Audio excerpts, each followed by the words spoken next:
Today, I'd like to share 3 anecdotes from my life. Just simple stories, nothing extravagant. The first one revolves around connecting the dots. Initially, I left Reed College after only 6 months, though I lingered for another 18 months as a dropout before officially quitting. Why did I leave? Well, the decision had roots even before my birth. My biological mother, a young unmarried graduate student, chose to put me up for adoption, insisting that I be adopted by college-educated parents. Plans were set for me to be adopted by a lawyer and his wife until they unexpectedly desired a girl instead. Consequently, my parents, who were on standby, received a late-night call asking if they wanted a baby boy. They eagerly agreed. Later, my biological mother discovered that neither of my adoptive parents had attained the educational milestones she envisioned. In response, she hesitated to finalize the adoption. Months later, my parents promised that I would attend college, laying the groundwork for my academic journey. 17 years later, I did enroll in college, but I opted for one nearly as pricey as Stanford, draining my working-class parents' savings. After 6 months, I failed to see its value, uncertain of my life's direction or how college would guide me.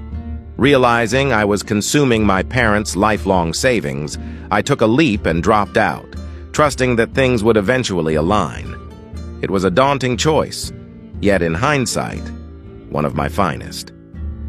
Upon leaving, I shed obligatory courses and instead explored those that piqued my curiosity. Life wasn't all rosy. Lacking a dorm, I crashed on friends' floors, scavenged for meals by returning soda bottles, and trekked miles every Sunday for a hearty meal. Yet, much of what I stumbled upon through intuition and curiosity later proved invaluable.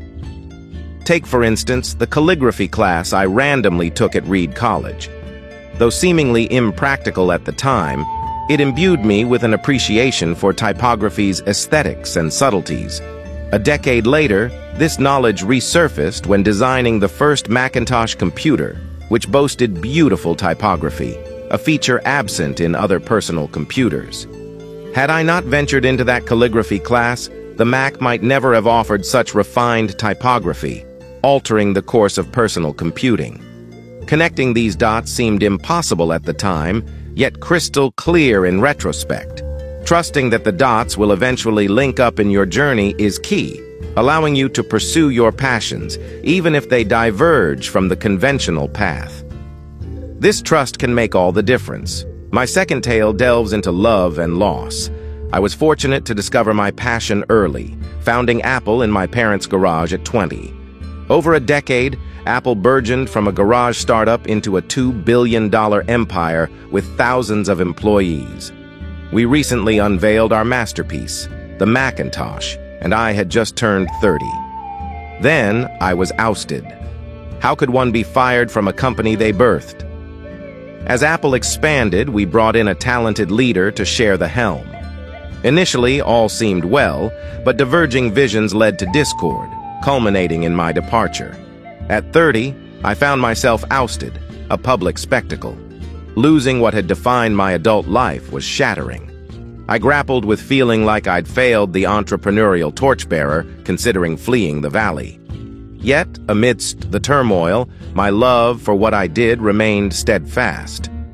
Getting fired, though bitter, proved a blessing. Shedding the weight of success, I embraced the freedom of a novice, entering a profoundly creative phase. Over the ensuing years, I birthed new ventures, Next and Pixar, and found love anew. Pixar birthed the first computer-animated feature film, Toy Story, while Apple's acquisition of Next paved the path for its resurgence. Reflecting, I realized none of this would have transpired had I clung to past successes. The bitterness of failure transformed into a catalyst for unprecedented growth and fulfillment. Embrace what you love, for therein lies true satisfaction, even amidst setbacks. Lastly, let me share a story about death. At 17, a quote struck me. "Live each day as if it were your last, for someday you'll be right." Since then, each morning, I confront myself in the mirror, pondering whether I'd embrace today as my last. If the answer veers towards a recurring negative, it signals a need for change. Embracing mortality serves as my compass, guiding monumental life decisions. Death strips away trivialities, leaving only what truly matters, our essence. Embracing mortality liberates us from external pressures and societal norms, urging us to heed our inner voice. Death, though feared, is life's ultimate innovation, clearing the slate for new beginnings. Your time is finite, so seize each moment, living authentically and unapologetically. Music. Stay hungry, stay foolish.